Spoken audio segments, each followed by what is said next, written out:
সম্মানিত সুধী, আসসালামু আলাইকুম। ডিজিটাল বাংলা হেলথ টিপসের পক্ষ থেকে সবাইকে স্বাগতম।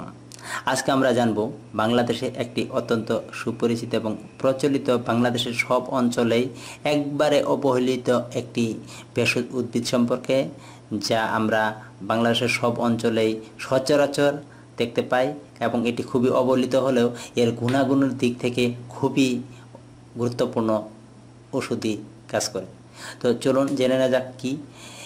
আমরা যে দেখতে পাচ্ছি গাছটি, এটি হচ্ছে তিত বেগুন গাছ।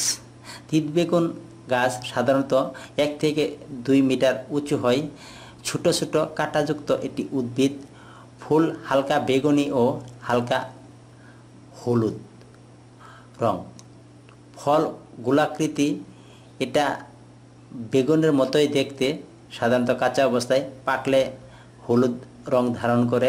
বাংলাদেশের সর্বত্রই দেখা যায়। এটি অত্যন্ত পথে প্রান্তরে, রাস্তার ধারে অবলীলায় জন্মে এই গাছটি, কিন্তু এটি অত্যধিক অবহেলিত হলেও এর ঔষধি গুণও খুবই মারাত্মক রয়েছে।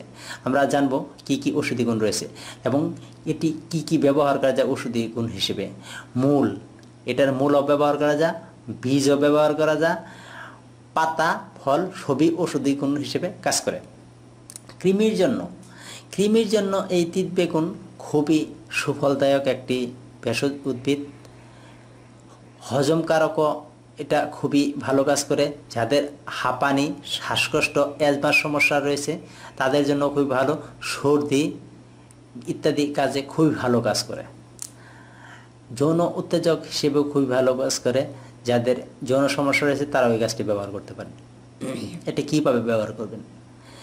সাধারণত সব এই পাতা সহ, ডটা সহ, ফল সহ সংগ্রহ করে নিতে পারেন। কাঁটাগুলি, বড় কাঁটাগুলি ছাড়িয়ে নিন এবং ছোটো কাঁটাগুলি সহ বেটে নিন। বেটে নিয়ে অথবা ছেঁচে নিয়ে হালকা পানির সঙ্গে রস করে নিন।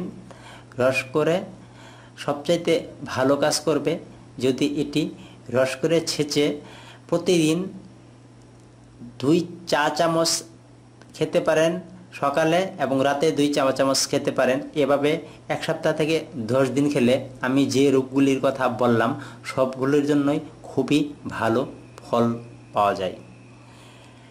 এটি বাংলাদেশের প্রত্যন্ত অঞ্চলেই রয়েছে। আমরা প্রাকৃতিকভাবে এই ভেষজ উদ্ভিদের প্রত্যেকটি গুণাগুণ সম্পর্কে জানার চেষ্টা করব। আমার এই ভিডিওটি যদি ভালো লেগে থাকে তাহলে লাইক কমেন্ট শেয়ার করবেন এবং আমি চেষ্টা করব প্রত্যেকটি প্রাকৃতিক ভেষজ উদ্ভিদ থেকে কি কি ঔষধি গুণ পেতে পারি আমরা, এই বিষয়ে আপনাদের পরামর্শ দেওয়াই আমার আসল উদ্দেশ্য। সম্মানিত সুধী, তো ভালো থাকুন। পরবর্তী ভিডিও পেতে অবশ্যই সাবস্ক্রাইব করে রাখুন। আল্লাহ হাফেজ।